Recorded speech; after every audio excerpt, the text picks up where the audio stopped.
apa akhirnya mati. Nah, penyiaran. Power gitu kan. Mengirim pesan lah.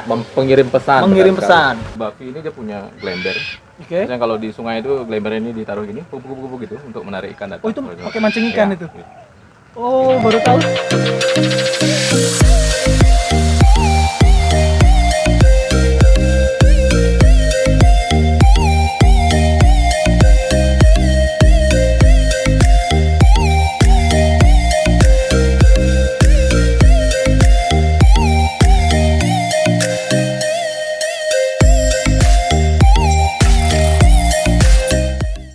Itu kenapa OTB dibangun di atas biar tidak dekat gangguan dengan yang lain. Oke. Dan environment adalah yang aman buat mereka dan yang aman buat mereka. Aman itu seperti apa? Misalnya terhindar dari benda-benda yang membahayakan mereka.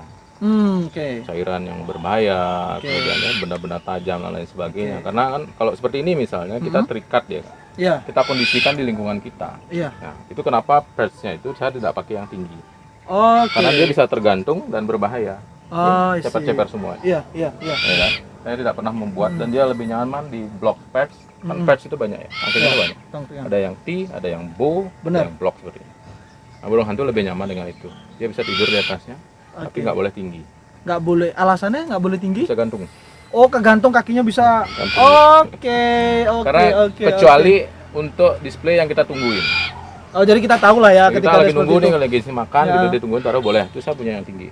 Oh, iya itu. Ya. Oke. Kalau untuk dia istirahat setiap hari nangkring, usahakan tidak tinggi biar nggak tergantung. Oke, ternyata itu teman-teman. Jadi saya kira maksudnya tangkringan itu bebas. Ternyata ada fungsinya ya Nah, ada untuk fungsinya. pendek alasannya supaya tidak kadang ya itu ketika dia jahil atau apa ngegantung mungkin bisa merusak kaki sayap juga ya dok, Benar, ya, benar. bulu-bulu. Jadi itu harus kita perhatikan, lingkungannya harus aman buat dia. Kemudian makanannya juga harus bagus gitu kan. Iya, Kalau dari makanan sebenarnya sih dia kan karnivora. karnivor. Yang perlu kita lihat adalah apakah ini fresh. Fresh dalam artian adalah tidak bangkai. Iya, Berbeda dengan DOC yang kita freeze kan. iya oke. Itu bukan bangkai ya. Kita rawat memang betul-betul burung yang sehat. DOC yang sehat Iya. kita kondisikan. Kalau di sini kita pakai DOC semua. DOC semua. Alasannya bukan karena apa. Banyak yang orang bilang bahwa makanan harus bervariasi, benar. Iya. Tapi untuk kondisi burung yang kita kondisikan, Iya. kita harus tahu betul kualitas makanannya. Betul banget. Kalau Itu kita betul beli burung dari pasaran misalnya, kita harus karantina tuh dulu untuk makan mereka. Karena berisiko binatang hidup bisa membawa penyakit. Betul. Betul, Jadi betul, kalau kita betul. langsung kasih, bisa jadi dia tertular penyakit. Betul banget. Intinya poinnya adalah kita harus survei dulu. Sebelum kita give apapun harus survei seperti di video-video yang lain teman-teman. Pelajari dulu, cari tahu dulu, sharing dengan orang yang tepat, baru kalian bisa memantapkan komitmen, baru keep. Itu sih teman-teman. Kendalikan semua kondisi yang kita harus kendalikan. Iya, benar. Karena mereka sama kita beda dengan mereka di alam kan. Iya, benar. Nah, Dok.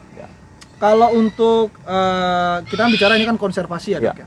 Berarti kita juga mempelajari siklus mating atau kawin dari para owl yang ada di sini. Kalau proses mating di sini siklusnya samakah per jenis?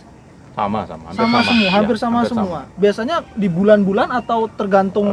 Ada bulan-bulan tertentu, biasanya Maret, April, November, Oktober gitu. Maret, April, November, November. Oke. Tapi di sini belum. Sini belum. Doakan. Masih proses. Doakan. Pokoknya doakan dong. Jadi Pak Dokter ini lagi proses juga untuk apa? Membudidayakan dari burung-burung hantu ini teman-teman. Dan untuk apa? Proses penetasan, Dok. Kalau burung hantu sendiri ini dia ketika ngeram itu maksudnya lebih gampang stres atau gimana? Biasanya sih teritori ya. Semua binatang sih seperti betul. itu. Ya. Sekarang kayak ini strik ini sudah mulai masuk dalam rubuhannya. Jadi ketika dia diganggu sama titu alba yang saya lepas-lepas itu, dia sudah mulai defend. Itu tandanya bahwa dia ingin menguasai teritorinya. Iya, menjaga. Ya, biasanya udah sering di dalam lama gitu udah nyaman di dalam. Iya. Sama dengan binatang lain. Nah di sini yang belum punya pasangan yang mana nih? Ini. Karena sulit nyari. Waduh. Si jomblo yang masih belum remaja sih ya. Ini usia berapa, Dok? Brecher baru 5 bulan ini. Nah, sekarang saya juga mau sharing nih. Ya. Saya pun kadang juga bingung. Orang bisa bilang ini brancher awal, tengah, akhir tuh maksudnya gimana sih, Dok? Iya kan ada baby, brecher, jupe, matur kan. Oke. Ya, itu kan semua dari proses perubahan dan usia, perubahan bulu dan usia kelihatan dia. Oke. Usia ya. Biasanya saya enggak pakai patokan, saya pakai patokan bulu. Bulu. Baby biasanya semua bulu kapas. Bulu kapas. Ya, mengarah ke bulu kapas dan ada bulu ininya yang berubah dia. Itu udah ke breacher. Kalau semua bulunya yang ini bulu kapas itu berubah menjadi mature, bulu ini jupe dia masuk. Kalau full dia sudah berubah warna semua, sudah mature namanya. Mature atau adult ya, ya, Dok, adult. Ya, betul. Nah, terus Dok, ciri-ciri dari mereka ini birahi seperti apa, Dok? Kalau untuk di all, apakah dari suara, apakah dari tingkah laku dia lebih teritori atau Iya, gimana? kalau saya pengamatan di sini nih ya, Pengamatan, kalau dalam belum saya tahu. Kalau bubo yang sudah sering saya lihat sama ini di trik ini, Trik selalu butuh. mereka suka bercumbu malah. Oh, kayak lovebird ya? Benar. Kayak lovebird. Kayak lovebird, teman-teman. Gitu.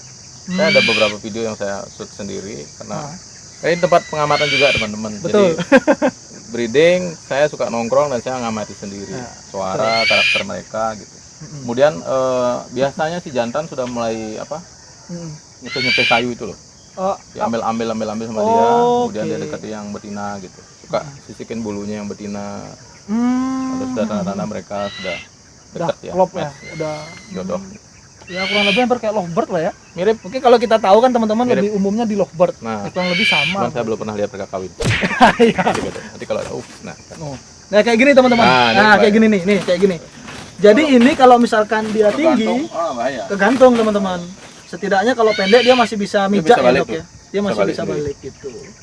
Itu yang bisa merusak bulu juga, merusak Bisa mati. kaki, stres. Mati. Matinya Bisa gimana? mati. Tergantung ini lama. Misalnya Oh, naruhnya tinggi gitu. nih, kita enggak ada di rumah. Heeh. Bulungnya loncat tergantung ini. Mm-mm. Bisa mati dia. Pokok mati gitu. Beberapa case saya ketemu. Oh gitu. Iya. Ternyata Bisa balik dia. bisa balik. Ternyata pengaruhnya gitu ya, Dok ya. Ya. Tak kira maksudnya dia aman aja, paling cuma lecet, ternyata bisa mati. Bisa mati. Apalagi burung, biasanya kan burung yang agak besaran yang sulit balik ya, karena berat badannya. Berat badan. Kemudian kalau burung-burung celepuk yang kecil masih bisa loncat sana sini masih bisa. Iya. Kalau yang besar ini kayak Tito biasanya, atau yang bubo itu bisa mati dia. Hipoksia mungkin, tergantung sama gitu. Wow. Saya baru tahu. Nah, juga ini, Dok. Jadi kita sebenarnya udah sempat sharing-sharing sama dokter. Fisik dari burung hantu ini unik, teman-teman. Jadi yang baru saya tahu itu posisi telinga. Iya. Nah, mungkin dokter bisa jelasin ke teman-teman supaya tahu. Iya. Kalau saya suka pakai guyon, biasanya kalau di mobil kan ada yang setir kanan sama kiri rodanya beda tuh kayak double garden gitu ya. Kanan kiri beda ya. Nah, burung hantu ini telinganya yang satu lebih tinggi, yang satu lebih rendah. Jadi penangkapan sinyal suara ini berbeda antara telinga satu dengan telinga lain. Yang bawah biasa untuk pakai suara bawah, yang ini untuk suara atas. Jadi mereka nangkep pendengaran itu tajam banget karena itu posisinya yang luar biasa itu. Gitu. Kalau kita kan simetris, kalau kita tutup satu, suaranya suara sama kita dengar. Sama, betul. Untuk dua-duanya nggak bisa dengar ya. Jadi kan mereka fungsinya untuk hal yang berbeda. Kalau terbang, yang merekam lebih di atas, lebih di bawah gitu. Wow. Itu luar biasa. Banyak keunikannya. Keunikan burung hantu ini kalau dilihat ya, dari wajah aja sudah unik nih. Unik banget. Ya, matanya agak ke depan gitu. Kalau kita ngomongin mata nih, mata burung hantu itu berbeda sama manusia. Tidak bulat, itu kayak tabung. Kayak tabung. Nah, kayak tabung. Dia bisa mengukur volume besaran benda dari jarak jauh. Kemudian mata burung hantu itu punya sel batang lebih banyak, yang lebih sensitif sama cahaya, sehingga kalau di malam hari yang dengan cahaya minim mereka sudah bisa nangkap. Itu kenapa burung hantu nokturnal lebih banyak. Itu alasannya, teman-teman. Ya. Jadi kalau mata itu tadi Dok, ada sel batang, sel kerucut. Ya. Kalau kerucut untuk ke warna, sel batang ke cahaya. Kalau burung hantu sel kerucutnya ada tapi tidak besar, banyak. lebih banyak sel batang. Ya, betul. Jadi dia lebih sensitif sama cahaya ya, Dok ya. Nah, karena posisinya seperti tabung begitu, burung hantu rabun dekat, teman-teman. Rabun dekat burung hantu, teman-teman. Jadi kalau jarak dekat itu nggak terlalu bisa melihat. Mungkin kalau teman-teman perhatiin ya, ada banyak dia yang suka ngelatih burung hantu kan. Kadang makanannya taruh di sini, burungnya terbang sini. Terus dia nyari makannya di mana gitu, pernah lihat? Oh, iya. Karena jarak dekat dia nggak terlalu bisa Nggak melihat. bisa. Oke. Nggak terlalu bisa, bukan berarti nggak bisa. Bisa Malah tapi tidak jelas. Tidak jelas. Tapi Rabun kalau dia. yang dari jauh tangkap, Dia lebih bagus. wow. Oh, itu alasannya. Keuntungannya dia punya fili-fili yang untuk sensor di daerah ini mulut sama di kaki itu. Jadi masih bisa mendeteksi mangsanya. Oke. Jadi ketika dia terbang mencari mangsa itu dia pasti tidak akan meleset karena jarak jauhnya bagus banget. Oke. Bisa ngecek volumenya berapa. Nah lihat. Iya. Dia ngukur. Oh, itu ngukur. Dia ngukur mangsanya posisinya di mana. Udah itu terbang pasti dapat ya. Oh. Beda sama elang di situ. Kalau burung hantu nggak pernah melenceng dari proses terbang. Oke. Oh, berarti dia ketika terbang gini itu bukan cara dia memang asal gitu, ternyata Nah, itu ada dia cara mengukur. Ya, posisi, kemudian kejauhannya, volumenya seberapa gede. Kemudian keunikan lain lagi di sayap. Oke. Pernah dengar nggak burung hantu terbang nggak ada suaranya? Iya, benar.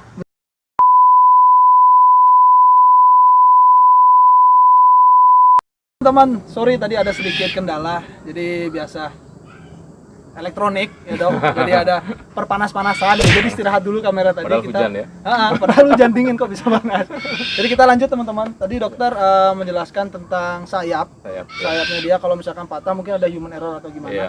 Nah mungkin bisa dilanjutin lagi dok. Ya itu jadi penting banget seperti yang saya bilang di awal tadi, proses lingkungan juga harus kita perhatikan ya. Kadang dalam proses perawatan kita tuh sayapnya bisa patah. Karena burung hantu ini kan fungsi sayap ini penting banget. Bisa terbang tanpa suara. Betul. Jadi ada sayap yang seperti sisir di depan itu nggak boleh patah. Kemudian tempat kalau misalnya kita pelihara tempat tangkringnya itu juga harus available buat mereka biar tidak kegantung seperti itu kan. Itu harus betul-betul diperhatikan. Atau ada benda-benda tajam di sekitarnya kita harus hindari. Apalagi ada cairan misalnya kayak cat, lem, atau air keras misalnya harus dibersihkan. Benar-benar. Tapi kalau untuk burung hantu sendiri dok, apakah dia jahil juga? Karena beberapa hewan yang saya tahu kan kadang kalau ada makanan kipu nih, kira kemakan. Sangat. Sama berarti. Sangat sama. Apalagi burung hantu rabun dekat, teman-teman. Oke, jadi nggak tahu di depan apa. Apalagi tuh model-model Goofy ini jahil banget nih. Jadi ini kenapa di dalam kandang ini saya tidak kasih tanaman ya. Soalnya yang jenis kecil-kecil. Kalau dikasih pasti habis, hancur. Dimainin. Dipakai main. Ternyata bukan paruh bengkok aja yang jahil. Ternyata mereka juga. Sebenarnya paruhnya bengkok juga. Bengkok juga tapi nggak kayak paruh bengkok perat. Ini dikasih kayu tujuannya adalah satu untuk nangkring. Jadi kalau mereka pun mau bersihin paruhnya juga bisa di situ. Oke. Jadi ada fungsinya. Ya, kemudian itu sayap. Kalau kaki burung hantu juga. Kalau kita lihat nih kakinya burung hantu kan kelihatan pendek. Pendek Kalau teman-teman tahu sebenarnya kakinya pendek ini karena ketutup oleh bulu. Aslinya panjang. Wow. Berarti kalau diangkat begini bulunya kelihatan jenjang kaki burung hantu. Cuman kalau dilepas bulunya kan ketutup. Hei. Itu jantan. Berarti ya kalau kita hilangin bulunya lucu juga bentukannya. Wah, jangan. Kayak dia. Kemudian jenis ini cakarnya itu model Sigodactyl namanya. Jadi Sigodactyl itu 2 depan, 2 belakang. Fungsinya? Fungsinya ini kalau nangkap mangsa ini kan ngunci banget nih kalau 2 depan, 2 belakang. Kayak tang gitu. Gini ya modelnya? Jadi 2 depan, 2 belakang. Ngunci banget ya. Jenisnya untuk kaki Sigodactyl namanya. Sigodactyl teman-teman. Banyak jenis ya. Oke. Jadi unik di samping cerita mitos tentang burung hantu banyak banget. Benar. Ini yang paling sering nempel di pikiran masyarakat. Jadi mitosnya banyak banget dan mungkin juga dokter pun mengalami. Jadi beberapa masyarakat mungkin masih tabu dengan ada burung hantu. Kadang masih ada yang negatif tentang burung hantu itu sendiri. Kenapa pelihara ini dok? Kenapa ini? Padahal tidak selamanya mitos namanya itu benar. Aja sudah hantu gitu ya. Iya, serem itu banget ya. Padahal nggak ada hubungannya sama hantu. Iya, mungkin, ya. Bener. Kalau mitos kan dibuat ya dok ya. Iya. Mitos itu dari katanya, sebenarnya katanya ke katanya. Benar. Tidak semuanya benar gitu sebenarnya. Kayak gitu. Terus dok, untuk penyakit yang paling sering dialami di sini apa sih dok? Burung hantu? Mudah-mudahan tidak terjadi di sini. Mudah-mudahan tidak terjadi. Tidak terjadi. Jadi yang penting adalah seperti tadi saya membuat protokol untuk kandang ini. Kita lakukan desinfektan setiap seminggu sekali ya, karena banyak penyakit yang bisa. Kalau pada perawatan secara umum ya yang paling sering juga terjadi bisa terkena Newcastle disease. Ya, itu jenis tetelo kalau orang bilang. Oh, Newcastle disease. Ya, walaupun burung hantu sebenarnya raptor ya secara umum ya cenderung kebal dengan bukan kebal sih, daya tahannya lebih tinggi. Cuma kalau kita rawat dengan kondisi kita dekat dengan manusia dan lain sebagainya kan dia tidak dikondisikan untuk terbang bebas. Iya. Resiko itu tetap ada. Oke. Ya, kemudian ada penyakit yang sering terjadi juga front disease namanya, dia ada jamur di saluran pencerahannya. Itu bisa menyebabkan dia nggak ingin makan ya. Kalau mau nelen juga sulit, itu bisa membuat dia mati juga. Gitu ya. Kemudian cacing. Ini paling sering terjadi sih. Ya, Benar-benar paling sering cacing. terjadi. Cacing lebih berpengaruh ke makan sih ya. Makan. Jenis makan. Itu yang saya bilang tadi. Kenapa pakannya harus betul-betul safe, Dipilih. dipilih, Safe, dikondisikan yang kita bisa kontrol. Tidak sembarangan. Misalnya teman-teman mau ngasih pakan hidup bagus, tapi harus tahu bahwa pakan hidup ini juga pakan yang sehat, tidak penyakitan. Betul, Karena betul. Tidak untuk kemungkinan binatang hidup juga membawa penyakit. Betul. Bayangkan kalau kita kasihkan ke hewan kita, Iya. awal ini dia juga. Iya. Terus apalagi kalau sudah makan itu ya daging-dagingan cenderung ada cacingnya. Benar. Itu sih benar. Kemudian ada penyakit yang sering di kaki, misalnya yang sering saya lihat adalah bumblefoot misalnya. Bumblefoot, Bumblefoot, ya, foot kaki. ya, jadi kayak benjolan di kaki yang bengkak seperti itu ya, Bas. Kita pakai bahasa awam aja ya biar Iya. teman-teman ngerti ya. Boleh. Karena tangkringannya lembab, mungkin tempatnya jorok segala macam, jadi ada kuman masuk ke situ terinfeksi dia. Oke. Kemudian ada penyakit chickenpox ya. Kalau pada manusia namanya cacar. Cacar. Cacar itu juga sering terjadi. Oke. Dan yang tidak kalah sering terjadi adalah penyakit traumatik. Jadi misalnya diikat nih burungnya, loncat-loncat, benturan pada matanya, bisa jadi pendarahan di bola mata. Itu saya ketemu pernah kasusnya sekali. Kemudian kelihatan jelek nih. Iya. Yang paling sering sih patah bulu, patah bulu, patah cakar, banyak. Bahkan yang terakhir pernah ada yang ngasih tahu, di share ke saya, itu dislokasi kaki. Itu masuk dislokasi itu masuknya Lepas apa? dari ininya. Dari artikulasinya. Oke. Berarti nggak masuk metabolic bone disease. Nah, Oh, beda lagi ya. karena Oke. mungkin diikatnya cuma satu, itu yang seperti saya bilang tadi. Tidak menggunakan metode Tarik Colquhoun, ya? jadi lepas gitu. Iya benar. Gitu. Berarti Jadi, itu yang sering kejadian. sering kejadian. Ya, walaupun Oke. sebenarnya penyakitnya sih banyak banget ya. Banyak Kalau kita bahas satu-satu banyak teman. Iya benar. Kuliah jadi. Terus Terus untuk yang bumblefoot nih dok, ya. itu bisa nggak sampai buat kaki itu kayak mungkin kayak kita bilang kista bisa lepas sendiri jarinya. Oh, dia Atau- dia semacam infeksi di bawah kulit ya. Oke. Jadi kalau kita biarkan infeksinya meluas ya kakinya yang rusak semua. Rusak dalam artian putus. Bisa jadi. Wow. Ya, infected yang bisa meluas mana. Iya. Itu harus cepat ditangani. Cepat ditangani. Itu sih teman-teman. Iya. Jadi ini kondisi malam.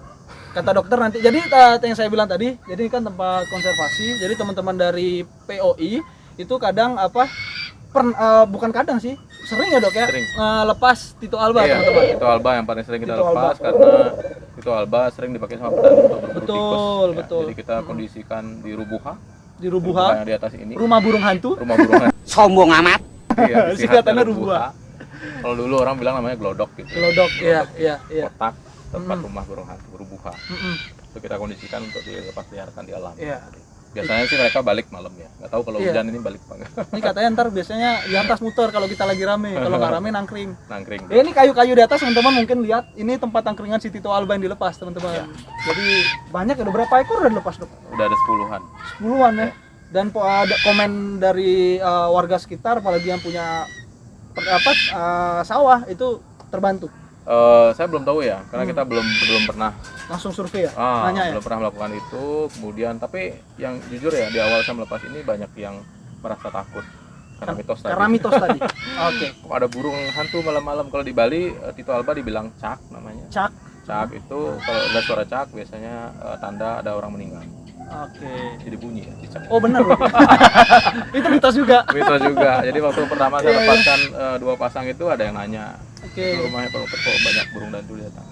Saya Oke. bilang itu saya memang lepas ya. Gitu. Tuh, ya teman-teman. Jadi di sini bukan hanya just keeper teman-teman. Jadi sini saya ulangi lagi, ini konservasi teman-teman. Jadi ini bukan sembarang asal melihara teman-teman. Jadi ini juga dibudidaya, dan hasil budidaya itu juga beberapa dikembalikan ke alam ya dok ya. Bener Supaya ekosistem tadi yang saya bilang itu terjaga tetap teman-teman kayak gitu. Sebenarnya tujuan akhir juga adalah ketika kita ingin burung ini tidak diburu lagi, berarti kita harus bisa mengembangbiakan, dan hasil pengembangan biak inilah dipelihara sama orang. Tidak ambil dari alam. Oke. Di luar sana, di luar negeri banyak yang pelihara burung hantu sebagai pet, Iya. tapi itu hasil breeding, Hasil bukan ternak. hasil tangkapan dari alam. Iya. Gitu. Itu sangat melegakan kalau bisa seperti itu. Iya sih bener. Mudah-mudahan burung hantu yang asli Indonesia ini Bisa Kita lahir bisa nih dari sini. nah, Kan enak tuh. mudah-mudahan. Terdata, jadi teman-teman langsung dapat sertifikatnya. Jadi Siap. terdata dari mana induknya, Induknya. teman-teman tahu F Ya. sekian F sekian. Ya, Ya. betul. Berarti ini hitungannya belum ada nyetak F1 F2 ya, Belum, Dok, ya? belum. Masih Belum.